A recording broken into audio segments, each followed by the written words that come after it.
Hello guys, இது உங்கள் crack தேசிய அகாடமி. டிஎன்பிஎஸ்சியில் வந்து பார்த்திங்கன்னா பிறமொழி சொற்களுக்கு இனமான தமிழ் சொற்கள் அந்த பகுதியிலேருந்து பார்த்திங்கன்னா இந்த பாக்ஸ்லேருந்து கேள்விகள் வரக்கான வாய்ப்பு இருக்குது. ஸோ அதனால் அப்படி பார்த்துடலாம். ஸோ இந்த வீடியோ ஃபஸ்ட் டைம் பார்க்கணும் சில மறக்காமல் சப்ஸ்கிரைப் பண்ணுவீங்க.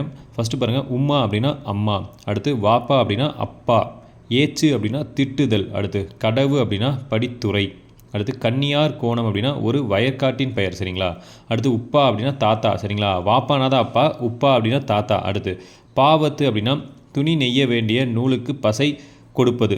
அடுத்து சுள்ளிக்கு உள்ளிருத்தல் அப்படின்னா செங்கல், அதாவது செங்கல் சுள்ளை இருக்குது பார்த்தீங்களா, அதுக்கு உள்ளே இருத்தல். செங்கல் நெருப்பு சுள்ளைக்கு உள்ளிருத்தல். அடுத்து அடிப்பற்றி இருக்கும் அப்படின்னா அடித்தரை தெரியும்படி இருக்கும். அடிப்பற்றி இருக்கும்னா அடித்தரை தெரியும்படி இருக்கும். அடுத்து விசாடையாக அப்படின்னா சற்று கோபமாக. அமானிதம் அப்படின்னா பாதுகாக்க வேண்டிய விஷயம். அமானிதம் பாதுகாக்க வேண்டிய விஷயம். எலாவிருந்து அப்படின்னா பெரிய வயலில் இருந்து. எலாவிலிருந்து அப்படின்னா பெரிய வயலில் இருந்து. அடுத்து முக்கால் மூட்டாணி அப்படின்னா ஒரு அளவு. ஸோ முக்கால் அப்படின்னா நம்ம அளவுன்னு தெரிஞ்சுக்கோம், ஈஸியாக நான் வச்சுக்கலாம். முக்கால் மூட்டாணினா ஒரு அளவு. அடுத்து புன் மூட்டடி அப்படின்னா புன்னை மரத்தின் நிழல். புன் மூட்டடி அப்படின்னா புன்னை மரத்தின் நிழல். ஸோ இதே மாதிரி யூஸ்ஃபுல் வீடியோ நான் மறக்காமல் சப்ஸ்கிரைப் பண்ணிடுங்க.